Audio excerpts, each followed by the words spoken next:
Alright, we have the 9130 out again because I need to discuss the myth of rim lock. I talked about this in my last video, and I'm going to talk about it in this one because people didn't believe me. They also believe that, well, the stripper clip has to be, the rounds have to be staggered in it for it to function correctly. No, I'll demonstrate that that's not true either. But in case you don't know, rim lock is where they believe, because these rounds are rimmed, that they'll knock together and prevent the bolt from closing. And like I said, they believe that you have to stagger them in the stripper. This is how they're supposed to be loaded, with all the rounds pointing inward. It doesn't make sense that you would have to stagger them in the stripper, because think about it. If you are an uneducated, illiterate, undertrained peasant in the Russian conscript army, and there's a guy across the field trying to take your head off with an MG42, are you really going to be thinking about which way you're putting the stripper into your rifle? No, you're going to be shitting yourself and just jamming whatever you can in there. So that would be a major design flaw, because all someone has to do to render this rifle inoperable for, a minute is accidentally flip that over and put it that way, so that the rounds are all staggered like this. So that's all they would have to do to, take themselves out of commission. That would be a major design flaw for the Russians. And the Russian engineers are not that bad. They design very ugly stuff, but it always functions correctly. So just to prove this, I'm going to put the stripper in backwards.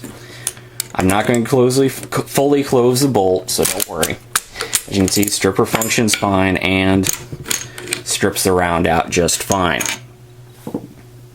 Now, to demonstrate why this is, as you can see, the next round has not popped up. There's a little tab.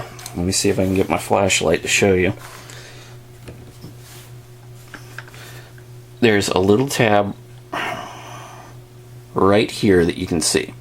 The bolt has to engage that for this smaller tab that you can see below it to release the next round. That is an interrupter that spaces out the round.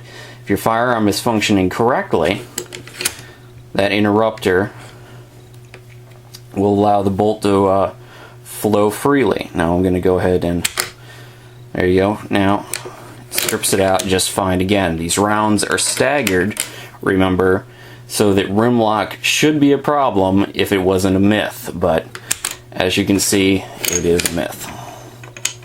I'll even purposely put a round behind that rim, and the interrupter just makes it so that's unnecessary. So no, if your firearm is functioning correctly, rim lock is a myth. If there's something wrong with that tab, then yes, you will have a problem. But as you can see, rim lock is a myth. Why would you even think that would be a problem? The Russian engineers would have to be just completely off their game to design a firearm that has to be loaded in a specific way for it to function. They're better than that. They knew they were making rifles for an illiterate, uneducated, undertrained army. So they designed the firearm to be able to be used by anyone. So there you go. Rim lock is a myth. If your gun is having problems with that, then it is malfunctioning. There would have to be something wrong with that tab in order for your round, or for your gun to not be cycling rounds properly. So there you go.